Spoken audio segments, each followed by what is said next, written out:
그러한 사랑이 아니라 우리는 그 마음 가운데 있는 그 마음의 자세가 무엇인가를 먼저 인식해야만 됩니다. 그 사람의 있는 그러한 모습을 변화시키려 할 때에 상처를 주고 싸움을 하게 됩니다. 이것은 성경이 가르치는 그러한 사랑과는 관계없이 자기 중심의 사랑 방식을 선택하고 있는 겁니다. 바울은 우리에게 빌립보서를 통하여 그의 생애의 마지막에 원숙한 사랑의 사도가 되어 가까운 사람들을 사랑하는 그 비결을 오늘 본문을 통하여서 우리에게 가르쳐주고 있습니다. 빌립보 교회가 세워진 과정은 주후 52년경 제2차 선교 여행을 떠날 때의 어느 날 밤 사도 바울은 이제 환상을 보고 마게도냐 한 사람이 나타나 우리를 도우라고 사도행전 19장 6절 말씀을 이제 들었다는 겁니다. 이리하여 바울은 소아시아 계획을 받고 배를 타고 유럽으로 옮겨갑니다.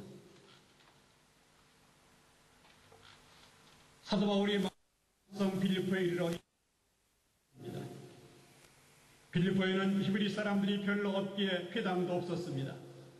바울은 낯선 도시에 들어가 복음을 전하다가 귀신 들린 여자 하나를 때문에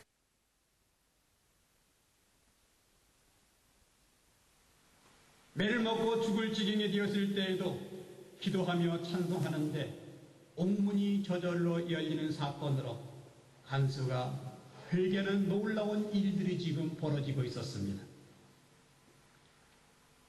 빌립보 감옥에서 손발이 묶여서도 기뻐하면서 감사 찬송을 부를 때에 옥문 열리는 성령의 놀라운 역사로 이제 빌립보 교회가 세워지는 그러한 시발점이 되었습니다.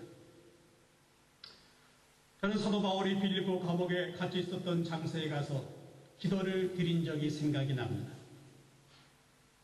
복음을 전하고 예수 그리스도의 말씀과 예수 그리스도의 영으로 귀신 들린 자를 고쳐주는 그러한 사건 속에서 하나님은 공간을 초월하여 능력과 권세를 나타내신 것처럼 복음 접하하는 그러한 일에 순종하는 그러한 종이 되기를 결심하고 돌아온 때를 기억해보기도 합니다.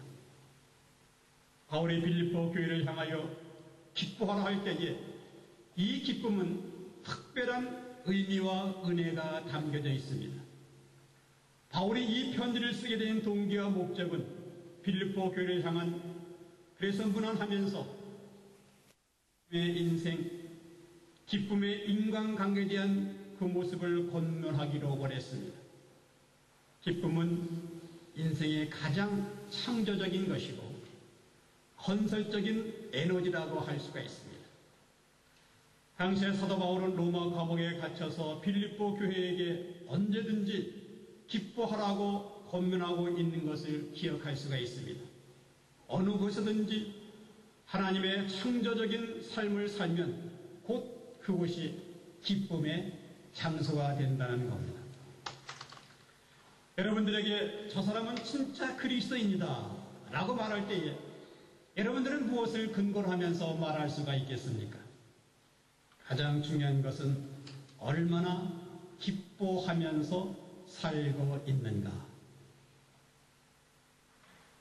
얼마나 다른 사람들을 기쁨의 대상으로 바로 보여주면서 살아갈 수가 있는가 합니다. 아무리 귀한 일을 한다고 할지라도 기쁨이 없다면, 아무리 잘 믿는다 하면서도 기쁨이 없다면 그 근거는 예수 그리스도를 통하여 이루어지고 있는 그러한 근거가 아니라는 사실입니다. 잘 믿는다고 해도 기쁨이 없다면 잘 믿는 것이 아닙니다. 대접을 잘하고 남을 위해서 구제하고 전도하고 선교하고 봉사를 한다고 해도 기쁨이 없다면 이것은 자기 열정의 일이 될 뿐입니다. 자기 열정과 사역의 차이는 언제나 감사와 기쁨이 그곳에 있느냐, 여기에 따라서 바로 일이 되기도 하고 사역이 되기도 한다는 그러한 사실입니다. 믿는 자의 모든 생활 속에서 그리스도인이 된 큰 표지는 도대체 무엇일까? 바로 기쁨입니다. 그리스도인은 기뻐해야만 됩니다. 그리스도 안에서의 기쁨은 세속적인 것이 아니라 바로 신령한 것입니다. 물질적인 것이 아니라 바로 영적인 겁니다. 그러기에 기쁨이 되게 하는 삶은 도대체 무엇일까? 첫째로 긍정적인 생각을 가지고 살아가는 겁니다.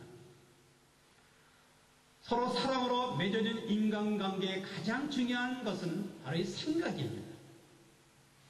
생각에서 관점이 나오고 태도가 나오고 감정이 나옵니다. 생각하는 법을 배우지 않으면 성숙한 사랑을 할 수가 없는 사람입니다.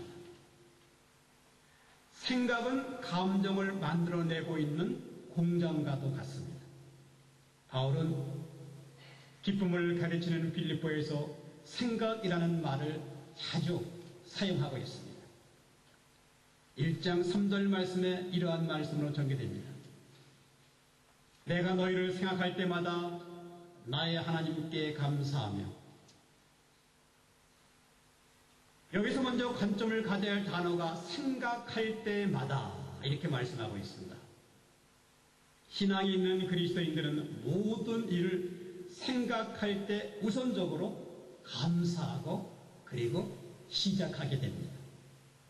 그런데 신앙이 없는 사람들은 어떻습니까? 생각할 때 자기중심적이고 이기적인 생각으로 다른 사람들이 기뻐하는 일에는 별로 관심이 없다는 겁니다.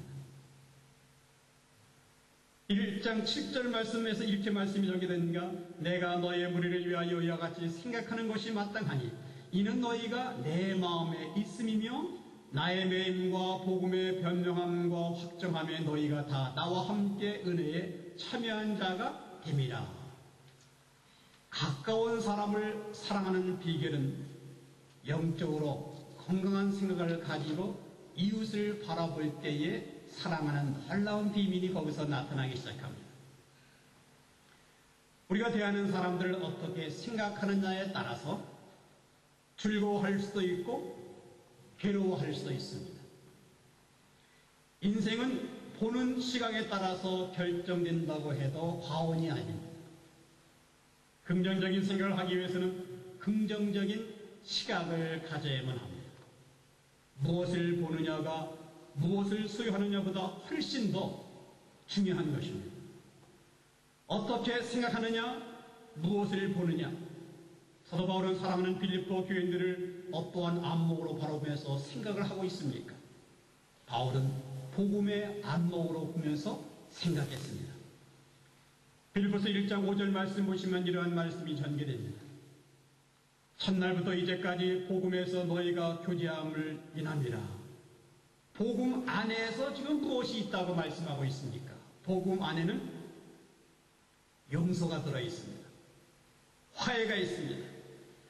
복음에는 사람을 변화시키는 능력이 있습니다. 복음에는 죄를 미워하지만 죄인을 사랑하는 하나님의 은혜가 바로 그 안에 있기 때문입니다.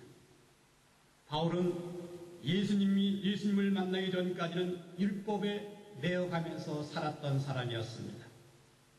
율법도 신령한 겁니다. 신앙의 양심을 드러내주며 우리에게 삶의 길을 안내해주고 있는 것이 율법입니다. 그러나 율법이 할 수 없는 것이 있습니다. 율법은 용서를 할 수가 없습니다. 율법은 사람을 판단하고 정죄를 합니다.